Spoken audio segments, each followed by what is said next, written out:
Welcome back. అది ఆ జిల్లాలోనే తొలి పాఠశాల. అంతేకాదు ఎందరో ఆణిముత్యాలను ప్రపంచానికి అందించిన చదువుల మహావృక్షం. స్వాతంత్ర్యానికి ముందే ప్రారంభమై ప్రస్తుతం ప్లాటినం జూబ్లీ ఉత్సవాలకు సిద్ధమైంది. పూర్వ విద్యార్థులు తమ చదువుల ఒడిని మరోసారి తనివితీరా తలుచుకోవడానికి వేదికగా మారింది. అదే కరీంనగర్ జిల్లా ఓల్డ్ హై స్కూల్. ఈ పురాతన వారసత్వ బడి ప్లాటినం జూబ్లీ ప్రస్థానంపై టీ న్యూస్ స్పెషల్ ఫోకస్.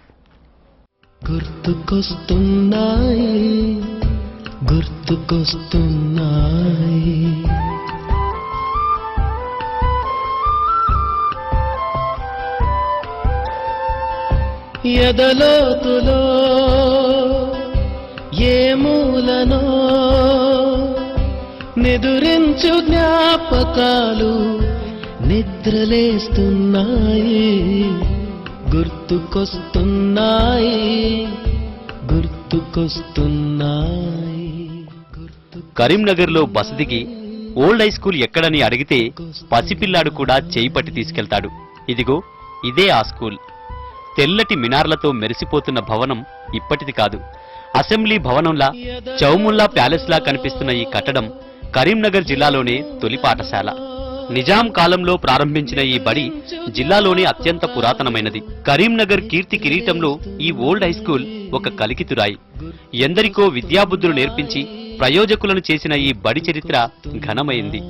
ఇవాళ రాష్ట్రంలో అనేక రంగాల్లో పేరుగాంచిన ప్రముఖులెందరో ఈ స్కూల్లో చదివిన విద్యార్థులే. మామూలు పాఠశాలగా మొదలై కళాశాలగా, ఉమ్మడి పరీక్షల కేంద్రంగా, పురాతన చరిత్రను తెలిపే మ్యూజియంగా పలు రకాలుగా సేవలందించి ఇదిగో ఇలా తలెత్తుకొని నిలబడింది. అందుకే ఈ పాఠశాలను ఆ రోజుల్లోనే మల్టీపర్పస్ స్కూల్ గా పిలిచారు.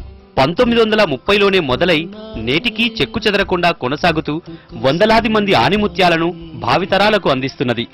80 వసంతాలు దాటినా నిర్విరామంగా నడుస్తున్న ఈ పాఠశాల కరీంనగర్ గత చరిత్రను ఎలుగెత్తి చాటుతోంది. జిల్లాలో విద్యాకుసుమాలు వికసించాలని నిజాం పాలకులు ఆ రోజుల్లోనే ఈ పాఠశాలను నెలకొల్పారు. అలా ఒక్కో అడుగు వేస్తూ 100 సంవత్సరాలకు చేరువయింది. పూరి గుడిసెలోనే మొదలై నాటి ప్రభుత్వ అధికారుల ప్రోత్సాహంతో పక్కా భవనంలోకి మారి విజ్ఞాన కిరణాలను ప్రసరిస్తూ ఎందరినో ఈ సమాజానికి అందించింది. శాస్త్ర, సాంకేతిక, రాజకీయ, సాహిత్య, కళ, పారిశ్రామిక రంగాల్లో ప్రసిద్ధులైన వారంతా తమకు పాఠాలు నేర్పించిన బడిని గుర్తు చేసుకుంటున్నారు. ఘనమైన గత వారసత్వాన్ని కాపాడుకోవడంతో పాటు పూర్వ వైభవాన్ని బ్రతికించడం కోసం ఈ పాఠశాల పూర్వ విద్యార్థులు సిద్ధమైనరు. నాకు విద్య ప్రసాదించింది కరీంనగర్ మల్టీపర్పస్ హై స్కూల్. అక్కడి నుండే నాది గాంధీ మెడికల్ కాలేజీలో ఎంబీబీఎస్ చేశాను. దానికి మూల కారణము ఏంటంటే కరీంనగర్ మల్టీపర్పస్ హై స్కూలే. 6వ సీటు నాది, 300 సీట్లలో 6వ సీటు. దాని తర్వాత ఎంబీబీఎస్ తర్వాత చిన్నపిల్లల వైద్య నిపుణుని, సూపర్ స్పెషాలిటీ కూడా చేశాను. మనము జీవితంలో రుణం తీర్చుకోవాలంటే గుడి, బడి. బడిని, చదువుల తల్లిని, మనకు ఎవరైతే చదువు నేర్పిన గురువులను స్మరించుకోవడము, అది చాలా జీవితంలో చాలా ముఖ్యమైన విషయము. ఇప్పుడు మేము చదివిన Karimnagar multipurpose high school platinum jubilee సెలబ్రేషన్స్కు ఆ స్కూల్ను శిథిలావస్థలో ఉంది కాబట్టి విరాళాలు సేకరించి దాని పూర్వ వైభవాన్ని తీసుకురావాలని మా ఆకాంక్ష. బడిలో చదివిన జ్ఞానం నాకు ఎంతో ఉపయోగపడింది. మేము చదివినప్పుడు కూడా మంచి మంచి గురువులు, మా అదృష్టం కొద్దీ మంచి మంచి గురువుల బోధన మాకు లభించింది.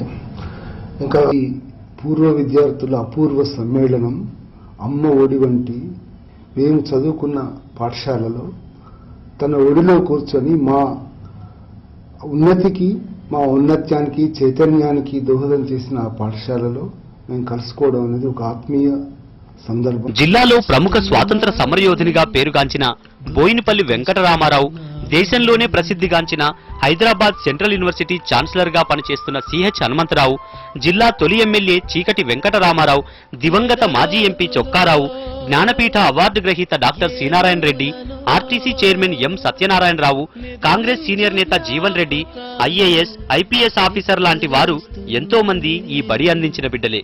చరిత్రలో ఎనలేని పేరు ప్రఖ్యాతలు గడించిన ఈ పాఠశాలలో చదివిన విద్యార్థులుగా వీరంతా ఇప్పటికీ గర్వపడతారు. అంతేకాదు ఇక్కడ చదివిన విద్యార్థులు దేశ విదేశాల్లో సైతం స్థిరపడి కరీంనగర్ కీర్తికి కోటి కాంతులను అద్దుతున్నారు. ఇక్కడ ఓనమాలు దిద్ది బలమైన పునాది వేసుకోవడం వల్లే ఇట్లా ప్రయోజకులమయ్యామని అంటారు. ఇట్లా అనేక రంగాల్లో ఓ వెలుగు వెలుగుతున్న ప్రముఖులంతా ఈ బడిలో చదువుకున్న వారే. ఇక్కడ ఒకనాడు చదువుకొని జాతీయ స్థాయిలో ప్రణాళికా సంఘం సభ్యునిగా ఎదిగి ప్రస్తుతం సెంట్రల్ యూనివర్సిటీకి ఛాన్సలర్ గా పనిచేస్తున్న సిహెచ్ హనుమంతరావు తన జ్ఞాపకాలను టీన్యూస్ తో నెమరు వేసుకున్నారు. నాకు ఈ టీచర్స్ యొక్క సపోర్ట్ బాగానే ఉండింది. నన్ను లైక్ చేసేవాళ్ళు కూడాను. కాలంలో చదివే వాళ్ళకి ఇంట్రెస్ట్ తీసుకునే వాళ్ళకి వాళ్ళు చాలా ప్రోత్సహించేవాళ్ళు. స్పాట్ కూడా వేసేవాళ్ళు వ్యక్తుల్ని, ఇండివిజువల్స్ కూడాను. ప్రోత్సాహం అనేది బాగానే ఉండేది. తర్వాత ఆ జ్ఞాపకాలు ఉన్నాయి, ఆ స్టాండర్డ్ బాగానే ఉండేది. నా మట్టుకైతే మంచి జ్ఞాపకాలే ఉన్నాయి ఆ కాలం. అందువల్లే చూడాలని నాకు ఉండింది, చూసి వచ్చాను. గత చరిత్రకు నిలువెత్తు సాక్ష్యం ఈ ఓల్డ్ హై స్కూల్. తెలంగాణ వారసత్వానికి చెరగని ప్రతీక. ఇటువంటి పాఠశాలలో చదివిన విద్యార్థులే కాదు, ఇక్కడ పనిచేసే ఉపాధ్యాయులు కూడా గర్వపడుతుంటారు.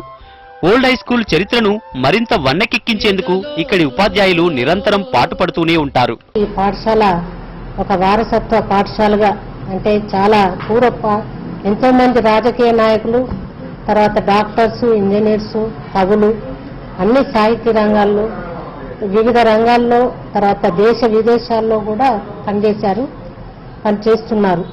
అయితే వీరందరూ చదివిన పాఠశాలకు రావడం, నేను ఇక్కడ ఈ సేవలు దీనికి వినియోగించడం చాలా సంతోషదాయకం. 80 వసంతాలు దాటిన ఈ బడి ప్రస్తుతం ప్లాటినం జూబ్లీ సెలబ్రేషన్స్ కు సిద్ధమైతున్నది. ఈ బడిలో చదువుకున్న వాళ్లుగా చెరగని ప్రేమ కలిగిన విద్యార్థులు ఈ ఉత్సవాల్లో కలుసుకోవడానికి సన్నద్ధమవుతున్నారు. అలనాటి మధుర జ్ఞాపకాలను ఒకరికొకరు పంచుకోవడమే కాకుండా పూర్వ వైభవాన్ని నిలబెట్టుకోవాలని అంటున్నారు. కరీంనగరం ఉన్నత పాఠశాల అంటే తర్వాతి రోజుల్లో మల్టీపర్పస్ హై స్కూల్.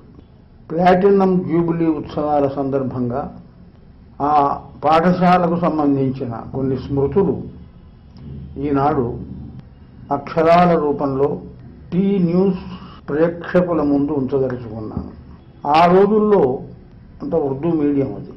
కరీంనగరం ఉన్నత పాఠశాల కూడా ఇది మొత్తం ఉర్దూ మీడియంలోనే పాఠాలు, ఒక్క తెలుగు తప్ప.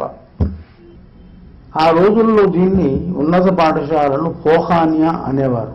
మేము చదివినప్పుడు ఎక్కడ చదువుకుంటున్నావు అంటే కరీంనగరం పోఖానియా స్కూల్లో చదువుకుంటున్నాను, మద్రసా. నేను 8వ తరగతిలో అక్కడ చేరాను.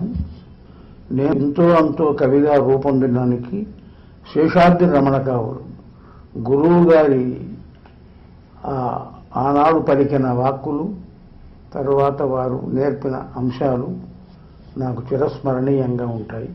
ఈ సందర్భంలో మా పోఖానియా మద్రసా పోఖానియా అంటే మా ఉన్నత పాఠశాల, కరీంనగరం ఉన్నత పాఠశాల ప్లాటినం జూబ్లీ ఉత్సవాలు జరుపుకుంటున్న సందర్భంగా నా సహ విద్యార్థులకు, అధ్యాపకులకు అందరికీ నా శుభాభినందనలు అందిస్తూ సెలవు. ఓ మంచి విద్యాలయంలో చదివితే అది ఎన్ని తరాలు గడిచినా గొప్పగా చెప్పుకోవచ్చు. ప్రస్తుతం ఈ ఓల్డ్ హై స్కూల్ పేరు కూడా ప్లాటినం జూబీ ఉత్సవాల సందర్భంగా కరీంనగర్ జిల్లాలో మరోసారి అందరి నోళ్లలో నానుతోంది. ఉత్సవాలతో ఈ పురాతన బడి మరోసారి తన పూర్వ వైభవాన్ని తిరిగి పొందాలని కోరుకుందాం.